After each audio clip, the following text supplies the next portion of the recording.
Nuestras Biblias, el libro de Levítico, capítulo 17, versículos del 10 al 14. Estamos estudiando, hermanos, la palabra de Dios, las doctrinas de los testigos de Jehová, para poder saber cómo contestar todas las cosas que ellos dicen y que son falsas, por supuesto. Recuerde que en alguno u otro punto podríamos estar de acuerdo con cualquier otra iglesia, y en otras cosas estar en desacuerdo. Entonces, por lógica, pues, capítulo 17 de Levítico, y en otras cosas, pues, estar totalmente en contra, ¿verdad? Así que lo interesante es aprender, hermano, la Biblia.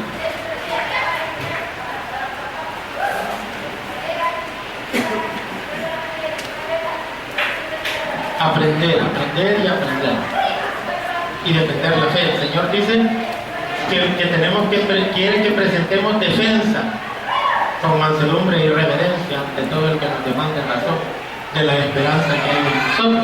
Por lo tanto, usted no puede presentar una defensa, no puede obedecer ese mandamiento de 1 de Pedro 3:15 si usted no está preparado para defender esa fe. Así que por eso es que estamos estudiando esto. Levítico 17, del 10 al 14. ¿Lo tenemos? Dice la palabra del Señor: si cualquier varón de la casa de Israel o de los extranjeros que moran entre ellos comiere alguna sangre, yo pondré mi rostro contra la persona que comiere sangre y la cortaré de entre su pueblo.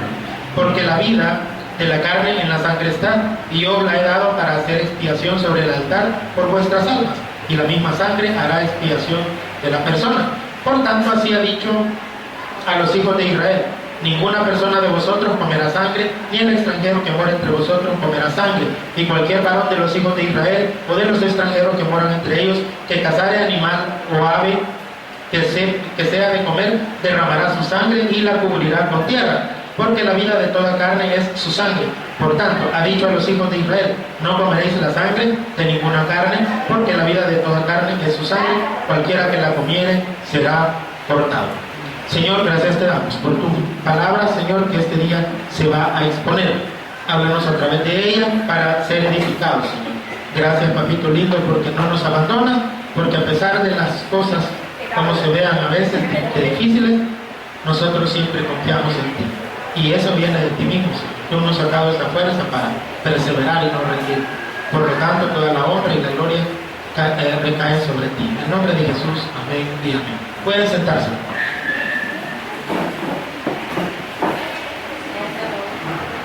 Amén. Bueno, hoy por la mañana, hermanos, les estábamos dando algunos detalles, ¿verdad?, sobre el último de los presidentes de los testigos de Jehová, ¿verdad?, que se llamaba Natán Omer Nor, ¿verdad?, el último de los presidentes de la organización de los testigos de Jehová.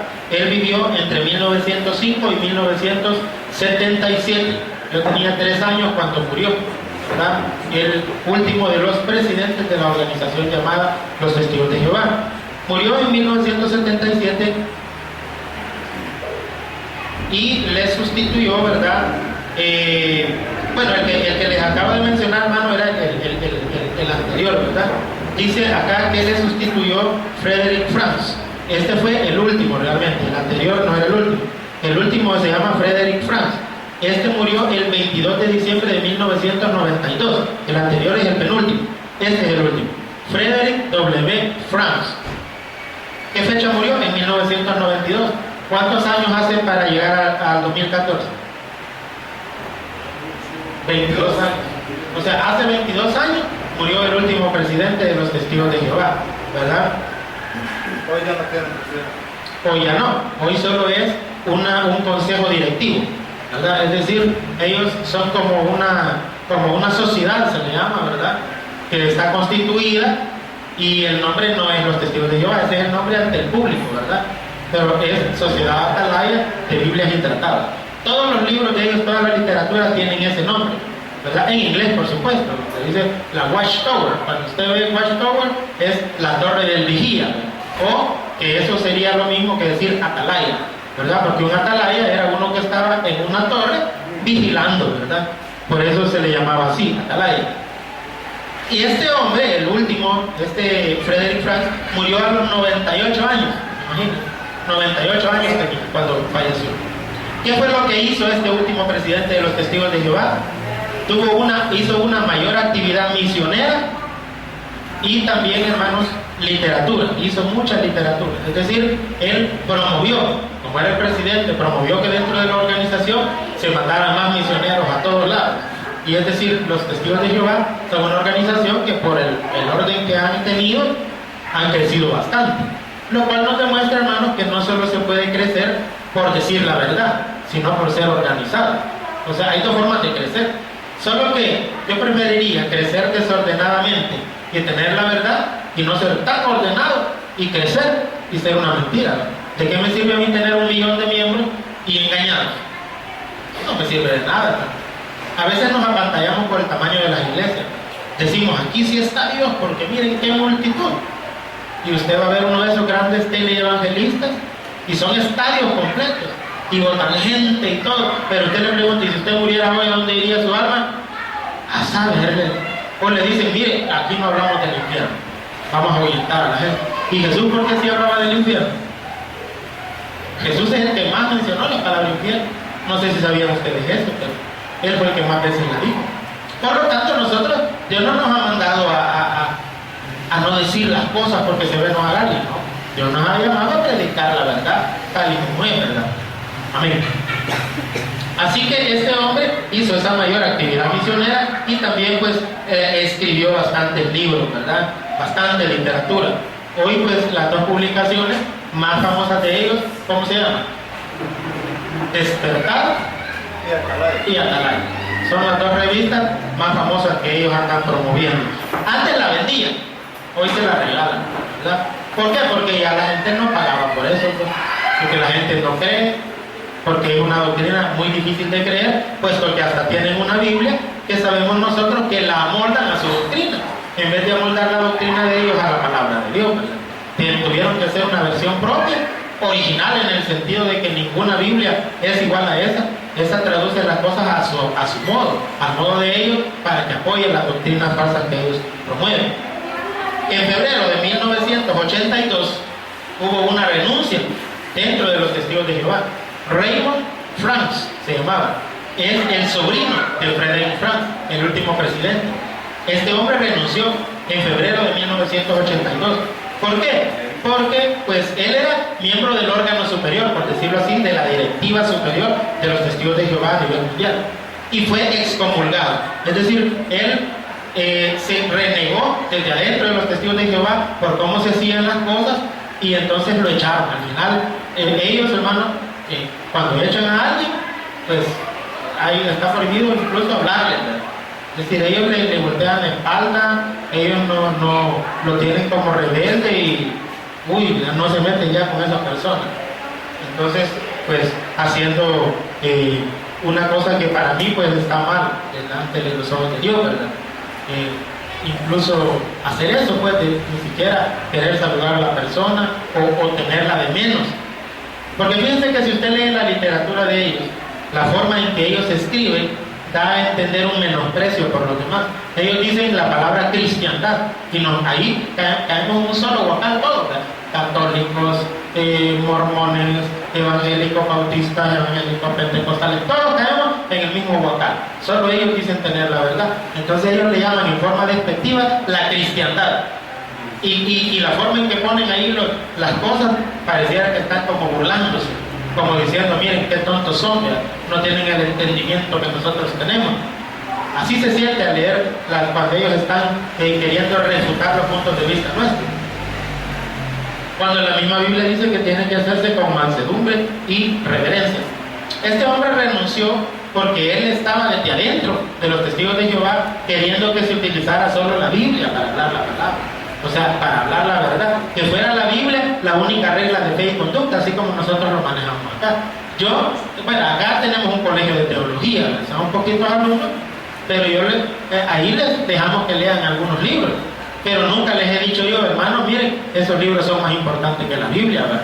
Ni tampoco les he dicho yo, miren, si el libro dice una cosa y la Biblia dice otra, crean en el libro. O alguna vez les he dicho eso, sí, ¿verdad que no?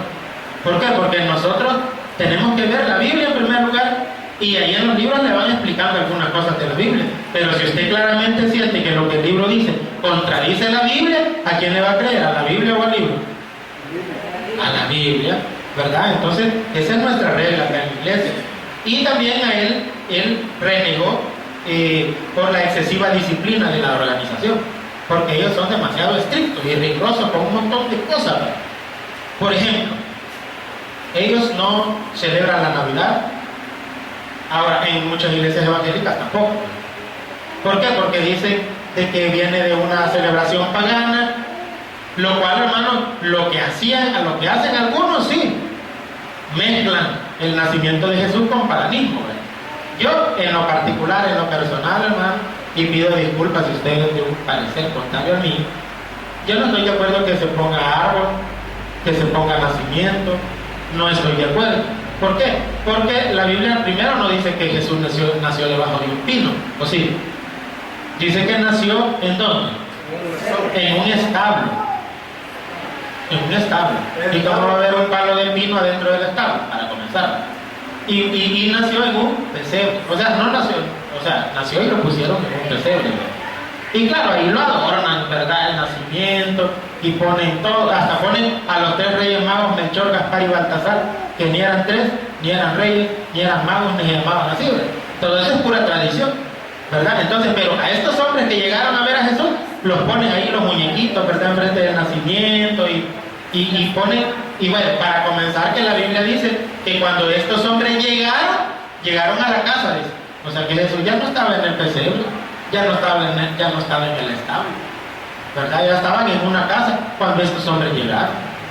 Entonces, hermano, hay que leer la Biblia así bien meticulosamente, leerla bien para no caer en esos errores. Ahora, tampoco le estoy diciendo que si usted pone árbol de Navidad se va a ir al infierno, no, porque tal vez usted lo hace ignorantemente. Bueno, lo hacía ignorantemente, hoy que ya sabe, pues ya ahí lo hace. Así que lo siento mucho, ¿verdad? Por haberlo designorado con respecto a eso. Pero hay algunos que dicen, ay, es que al niño le gusta. Es que yo por el niño lo pongo. Por el niño grande, ¿verdad? Es usted. No, yo por el niño. Y hermano, que se le va a morir el niño si no pone algo. Ay, no, pero es que ellos miran, que enseñenles desde pequeños, hermano. A mí me molesta cuando veo a algún pariente mío que tiene árbol y yo les digo, ay, no, que no sé qué. El que por su gusto muere, que lo entierren para, por último. ¿Verdad? Así dice el dicho, ¿verdad? Sí, o sea, no es como le digo que se va a ir al infierno por eso. Pero si algo no es bíblico, ¿por qué lo vamos a hacer? Y en segundo lugar, si algo le sirve de tropiezo a otro, ¿por qué lo vamos a hacer? La regla del apóstol Pablo, o sea, del Espíritu Santo a través de Pablo en el Nuevo Testamento, es que algo puede que no sea malo en sí mismo, pero si le sirve de tropiezo a otro, es mejor no hacerlo. ¿Me entienden? Algo puede ser que no sea malo, pero si una persona se va a sentir ofendida, no hay que hacerlo. Por ejemplo, yo voy a una velación y dan tamales. Y es en la religión católica, y me invitan, y yo pues porque es un vecino, porque es un amigo, yo voy y me dan tamales. Y un hermano vive enfrente, y de aquellas iglesias radicales, uy, si me ven comer un tamal de velorio, dicen que está orando los ídolos. Entonces, ¿qué es lo que hay que hacer? Pídalos para llevar, que los comen en la casa. ¿Verdad? Que no lo vea el hermano, ¿me entiendes? ¿Por qué? Porque la Biblia dice así, mire, dice así, si algún incrédulo te invita, dice, y si no me crees, lea más la Biblia. Y te ponen de comer, no andes preguntando nada por motivos de conciencia. Come lo que te pongan. Porque un ídolo nada es en el mundo, como dando a entender de que si alguien sacrifica algo a un ídolo y se lo ponen de comer, ese ídolo no es nada, es un pedazo de madera o metal. Usted cuando va a comer, ora y Dios le purifica el alimento, ¿sí o no? Aunque le hayan metido un demonio a ese pan, y el demonio va a salir del pan al oír el nombre de Jesús, ¿sí o no? Unos por eso son enfermos del estómago, porque no oran, no oran para comer, a ver cuántos demonios se tragan en cada... ¿verdad? Entonces, hermano, fíjense bien, usted santifica los alimentos con la oración, y eso lo dice la palabra, ¿sí o no? Entonces, fíjense bien, pero dice, pero si un hermano que es débil te ve a ti comiendo de aquello que está sacrificado a los ídolos, él se va a sentir mal, dice. Entonces, si tú lo haces, siempre te lo comes, ya no andas conforme al amor. O sea, es por amor y por misericordia con aquellos que todavía no han entendido bien la Biblia. Que hay ciertas cosas que yo sé que no son pecados, pero mejor no las hago. Por mis hermanitos que no entienden cómo es la cosa. ¿Me entiendes? Entonces, bueno, También ellos tienen la cuestión de no celebrar cumpleaños. Ellos no celebran cumpleaños, los testigos de Jehová. En realidad, ¿cómo veríamos eso nosotros? Miren, a mí me celebraron el cumpleaños en la iglesia hace poco, lo cual pues se lo agradezco, ¿verdad? Porque estuvo muy bonito.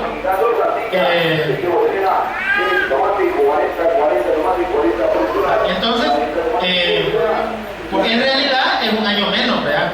Es quizás le hacen la fiesta a uno para que uno se le olvide que ya perdió un año, ¿verdad? O sea, hermano, uno ni cuenta se da, pero en realidad cada celebración es para que no piense mucho que está más cerca que el hoyo. Porque entre más tiempo pasa, más cerca del hoyo estamos, ¿o no, hermano? ¿Verdad? Entonces, pero al rey Herodes le hicieron su fiesta de cumpleaños, ¿verdad? Y entonces ahí le pidieron a él la cabeza de Juan el Bautista y él se la tuvo que dar a la hija de Herodías, ¿verdad?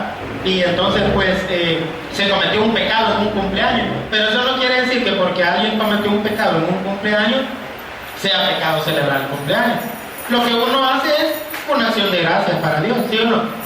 O sea, nosotros no hacemos una celebración de cumpleaños solo para ir a reventar piñatas, porque casi siempre un bicho sale reventado, ¿verdad? Porque se tiran todos y ¡plan! Le pegan, le dan el gran chindoso y todo eso, ¿verdad? No, sino que uno lo hace para agradecerle a Dios por un año menos que tuvo, ¿verdad? Que ya se le fue. Entonces, hermano, así lo celebramos. No es una cosa que la Biblia diga, no hay un texto que diga celebraréis los cumpleaños o no los celebraréis, ¿verdad que no? En el caso de Israel, fíjense bien, aquí hay un principio que usted lo puede retomar. Se celebraban fiestas para conmemorar eventos, ¿o no? Por ejemplo, la última cena de Jesús de sus discípulos. Nosotros lo hacemos para conmemorar eso, ¿sí o no? Entonces, si fuera pecado conmemorar un evento, no se hicieran todas esas fiestas, ¿verdad? Que Dios las instituyó, claro, en el Antiguo Testamento y tenían un simbolismo, ya se cumplió el simbolismo, ya no es necesario estar guardando el montón de fiestas, pero por lo menos la cena del Señor sí. Pero también, hermano, uno celebra, pues, algo como el cumpleaños, solo está conmemorando el día de su nacimiento, nada más no le veo nada terrible, ni lo va a hacer más algo, ni menos algo. Eso sí, si usted acostumbra a celebrar su cumpleaños, y usted es una persona que tiene problemas económicos, mejor no lo celebre. ¿Para qué va a gastar? Solo para que los demás digan, mire, qué bonita la fiesta que hizo, ¿va? O que le dijo, que lo felicite. Que tomamos ni regalo le llega. Mire, y usted la gran celebración y gastó un montón, y hay mis 15, dice. Y sale la bicha ya entregándole el que sale bailando con la bicha, a ver qué onda con la bicha, ya. ¿Ah? Y el gran gasto, y de qué le sirvió un ratito fue el asunto. ¿Por qué no hacer una cosa más humilde? En la casa, unos pancitos, voy a invitar a unos hermanos a orar y ya estuvo. Pero a veces se mete uno en grandes gastos, que en cierta forma le doy la razón a los testigos de Jehová ahí con eso, ¿no? Por lo menos ellos quizás por eso andan de saco, porque si ahorran Cristo en cumpleaños tienen para comprar saco. Y a veces uno no tiene ni para comprar ropa porque todo se le va en celebraciones, ¿me entiendes? También, hermano, ellos no saludan a la bandera, ¿verdad? Y nosotros, pues, cuando vamos a un acto de la escuela o algo y oímos el himno nacional, saluden la patria, y uno se siente bien patriótico, ¿verdad? Ahora, fíjense bien, usted analice lo que dice el himno nacional y la oración a la bandera.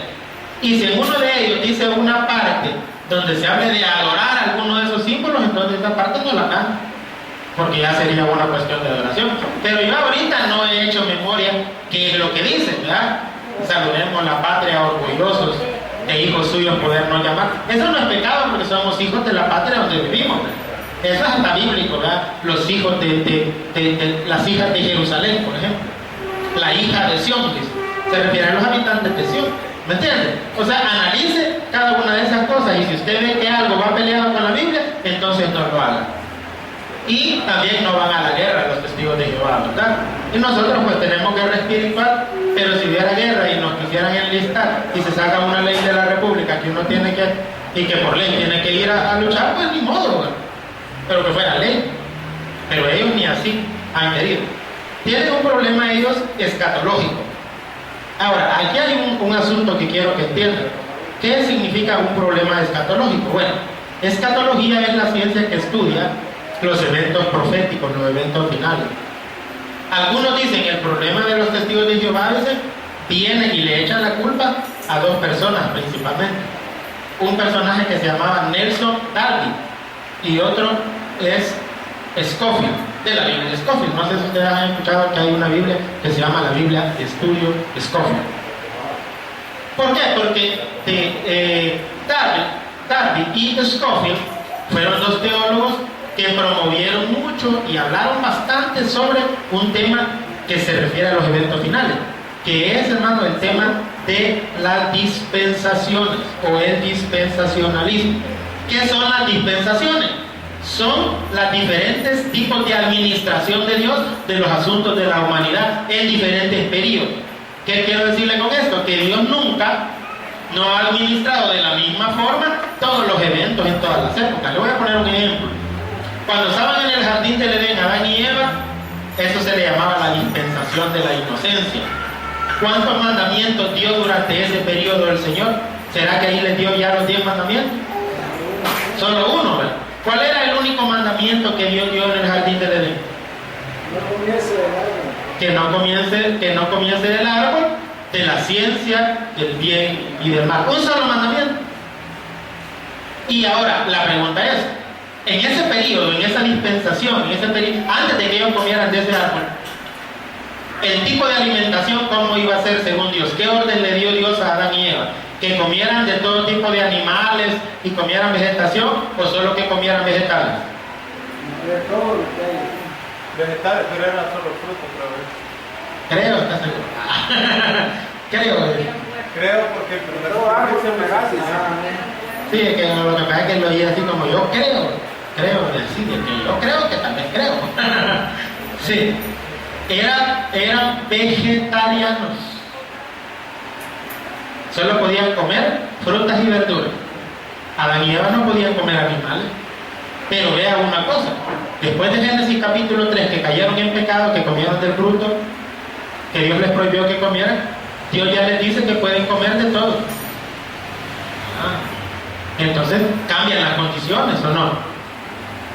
También, fíjense bien, ¿cómo se le llama después de la caída, el periodo después de la caída? Dispensación de la conciencia. ¿Qué le dije que era dispensación? Un periodo de tiempo en el cual Dios administra los asuntos de los hombres. Aunque no es en sí el periodo de tiempo, sino el tipo de administración de Dios. Dios vino y administró las cosas de diferentes formas. Por ejemplo, dijo Dios, vaya, en esta nueva empresa, en este nuevo momento de la humanidad, después de que han caído en pecado, sucedió un asesinato, ¿verdad? ¿Quién mató a quién? Caín mató a Abel. ¿Con qué lo mató? A saber. Ya a veces lo agarro en curva porque les digo, ¿y qué arma fue la que utilizó Abel para matar a Caín? Una piedra, un martillo. Y no fue Abel que mató a Caín, sino que Caín fue que mató a Abel. Entonces, pues no oye bien la pregunta. Pero después de que Caín mató a Abel, ¿qué sucedió con Caín? ¿Qué dijo Dios? Que había de ser muerto por la sociedad de ese tiempo, por los otros hijos de Adán y Eva, o les dijo que nadie lo podía matar a Caín. Nadie lo podía matar. Nadie lo podía matar, incluso le puso una señal en la frente, dice. ¿Qué significa? Que no había pena de muerte. Mire qué interesante. No había pena de muerte. Pero después del diluvio, Dios le dice a Noé, el que derrame sangre de hombre, su sangre por el hombre será derramada. Pena de muerte. Ahí no estaba refiriendo a la venganza. Se estaba refiriendo que la sociedad se podía organizar después del diluvio. Se podían organizar y que si una persona mataba a otra, lo juzgaban con testigos y si resultaba culpable, le aplicaban la pena de muerte de parte de la sociedad. ¿Cómo la ve? Quiere decir que Dios no ha administrado siempre las cosas de la misma forma. A veces puso unos mandamientos, a veces puso más, a veces menos, pero ¿saben por qué Dios iba cambiando la manera de administrar las cosas? Y en cada una de esas situaciones en las que el hombre vivió, Dios le daba diferente cantidad de mandamientos. Dios lo hizo con el propósito que el ser humano se diera cuenta, hermano, de que no importaba la cantidad de mandamientos que Dios le diera, podían ser 10, podían ser 20, 50, 100 mandamientos, podía ser solo uno, pero el hombre siempre le iba a fallar a Dios. Porque siempre falló. ¿Cuándo fue la época de la humanidad en que Dios puso menos mandamientos? Al principio, en la dispensación de la inocencia antes del pecado. ¿Cuántos mandamientos eran? 1. ¿Y lo pudieron guardar? Ahora, ¿cuántos mandamientos hay ahora? Y hoy todo es pecado, ¿sí o no, hermano? Ahora, ¿habrá alguno de entre ustedes o yo que levante la mano y diga que sí puede guardar todos los mandamientos? Nadie, porque aquellos no pudieron con uno solo, y vamos a poder nosotros con el montón. Entonces, por eso la Biblia dice, mire, no hay justo ni a uno, no hay quien haga el bien, no hay quien busque a Dios, todos se desviaron a una, o sea, en conjunto, en manada, en vaca, se hicieron inútiles. Inútiles nos dice la palabra de Dios. Sí, dice la Biblia que no hay en esta tierra alguien que cumpla los mandamientos de Dios. Al ver eso Dios dijo, no, tengo que mandar a mi hijo para que resuelva ese problema. Y en Génesis 3:15 dio la primera profecía sobre la venida del Cristo, donde dijo que a Jesús le iban a dar un golpe, hermanos, en el talón, y Jesús le iba a dar un golpe de muerte a la serpiente en la cruz del Calvario. Cuando Cristo muere en la cruz, le da un golpe de muerte a Satanás, y Jesús queda como Rey de Reyes y Señor de Señores, y también, hermanos, con ese sacrificio nos limpia de algunos pecados. Amén. Todo pecado. De todo pecado, dice la Biblia. En 1 de Juan 1:7. Ahí dice, la sangre de Jesucristo su Hijo nos limpia de todo pecado. ¿Por qué Dios resolvió así el problema? Porque era más fácil. Si Dios nos decía, pórtense bien, tienen que ser perfectos, no pecar. ¡Ay, Dios! Imposible, hermano. Por nuestra propia carnalidad no se puede. Pablo lo intentó y dice, tratando yo de hacer el bien, hallo esta ley, que el mal está en mí. Ahí está en Romanos capítulo 7. Entonces, hermano, el problema se lo han achacado a Nelson Darby y a Scofield, porque ellos promovieron el dispensacionalismo. Ahora la pregunta es, si esta doctrina de las dispensaciones, para darle un orden de entendimiento a la Biblia, a través de los siglos se había perdido y nadie hablaba de eso, y vienen estos hombres y descubren en la Biblia que eso así es, ¿tienen ellos algún pecado de haber descubierto algo en la Biblia y publicarlo y decir, miren, nosotros creemos que es así porque aquí lo dice la Biblia? ¿Será pecado eso? No. Eso es lo que nos demuestra, hermanos, es de que hay verdades todavía en la Biblia, que porque la mayoría de gente es haragana, por no decir otra cosa, no se descubre. La Biblia es un gran tesoro, pero las perlas de conocimiento, igual que el oro, nunca están en la parte de arriba, siempre están en la parte de abajo. Bueno, para que exista la perla, ¿qué tiene que haber? ¿Alguien sabe qué tiene que haber para que exista la perla? Una concha. Sí. Pero para que esa concha dé la perla, ¿qué tiene que suceder? ¿Qué es una perla?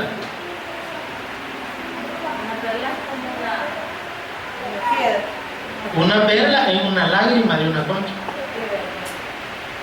¿Y saben por qué derrama esa lágrima? Porque cuando se abre y le entra, como decir, que me entró arena en los ojos, me sale una lágrima. Cuando hay algo que se introduce ahí y le causa dolor a la concha, derrama esa lágrima y se forma la perla. Entonces, para encontrar una perla preciosa, tiene que haber dolor. ¿Me entienden? Entonces, los que encuentran las perlas que están en la Biblia son aquellos que se esfuerzan estudiando la Biblia. Yo he encontrado cosas, hermano, que yo quisiera escribirlas en libros y publicarlas, hermano. Y a veces me pongo a pensar, ¿y si me tildan de loco? O me pongo a pensar, ¿y si? Porque hay cosas que yo he descubierto que yo nunca las he leído en un libro, pero yo siento que así las está diciendo Dios ahí en la palabra.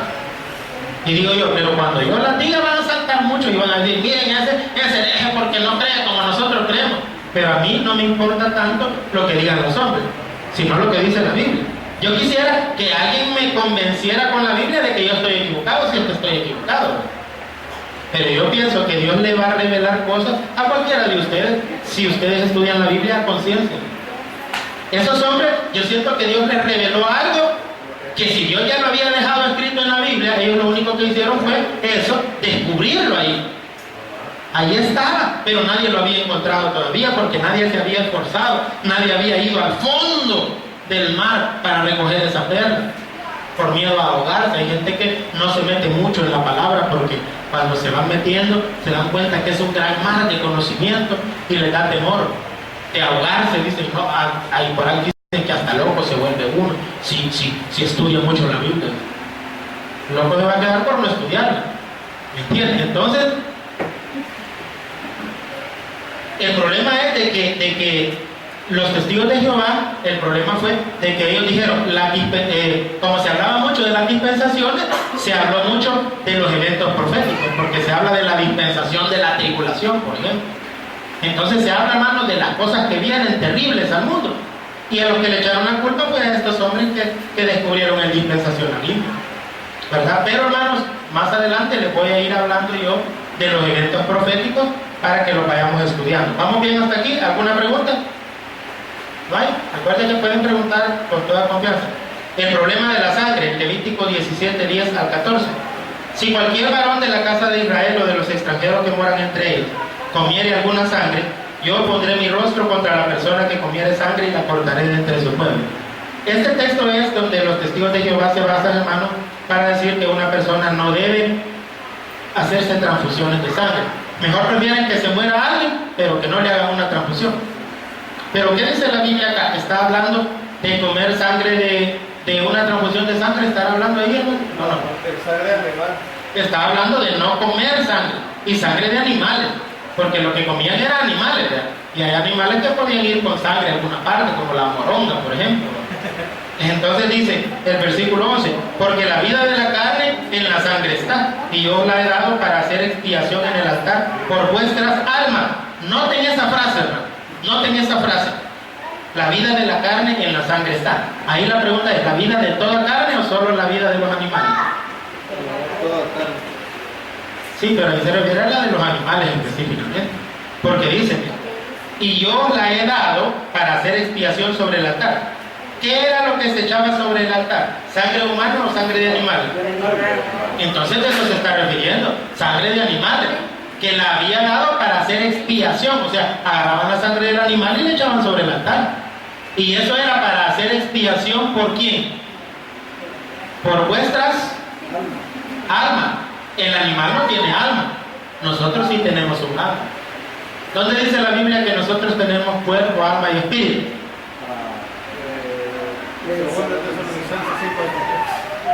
¿De qué habla, Willis? Primera de Tesalonicenses 5:23. Ahí dice que nosotros tenemos, ahí lo tiene ahí. Léalo, hermano Miguel. El mismo Dios de paz os santifique por completo, y todo vuestro ser, espíritu, alma y cuerpo sea guardado irreprensible a la venida de nuestro Señor Jesucristo. Vaya, y que todo vuestro ser, espíritu, alma y cuerpo sea guardado irreprensible para la venida de nuestro Señor Jesucristo. Ahí, hermano, mire, cuando alguien a un ser humano lo mata, ¿qué pasa con su alma? Depende. Depende, va. Ahora lo Si cierro. recibe al Señor, va al cielo. Y si no, Nunca lo recibió, pues va a la condenación. pero el alma sí sobrevive a la muerte del cuerpo. ¿Con qué texto lo pudiéramos demostrar, hermanos teólogos? Ahí lo tenéis en la cadenita. En Mateo Mateo, 18, lo que más o menos.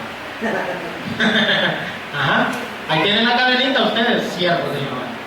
Me refiero a los teólogos aquí, no me hagan caso que estamos aquí entre profundos. Y no Ajá. temáis a los que matan el cuerpo, mas el alma no puede matar. Temed más bien aquel que puede destruir el alma y el cuerpo en el infierno. Mateo 10:18, 10:28. Ahí dice, hermano, que no hay que tenerle miedo a alguien que le pueda matar el cuerpo, porque el alma no puede matar. ¿Qué quiere decir? Que cuando uno muere, el alma sale. Pero en el caso del animal, cuando el animal muere, sale su alma, hermano, y se va al cielo, al infierno. No, el animal muere y ahí queda en la tierra. Entonces la vida del animal está en su sangre, pero la vida de nosotros está en nuestra alma. Entonces es como la sangre del animal es el alma de él. Entonces el animal entregaba su alma, que era su sangre, por el alma nuestra, que es esa parte de nuestro cuerpo. ¿Se entiende eso, hermano? El animal entregaba su alma, que era su sangre, por el alma de nosotros. O sea, cubría el pecado de nuestras almas. Lo cubría nada más, pero cuando Cristo vino ya no cubrió, sino limpió y perdonó totalmente todo el pecado.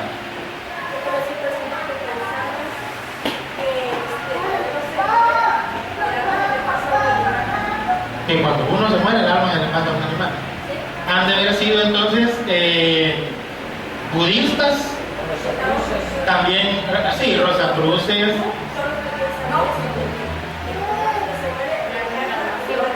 sí, hindúes, también está los gnósticos, también la hermana Ana estuvo un tiempo en los gnósticos, dice que estuvo a punto hasta de volar.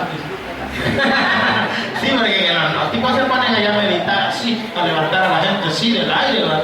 O sea, unas cosas bien raras. Y sí, hermano, hay gente que cree en la ley del karma.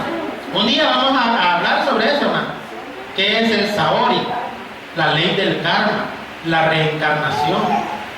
Fíjense bien, son los nombrecitos así raros. El nirvana.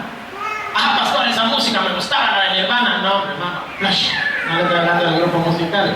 Le estoy hablando de una doctrina hindú, que mucha gente cree eso.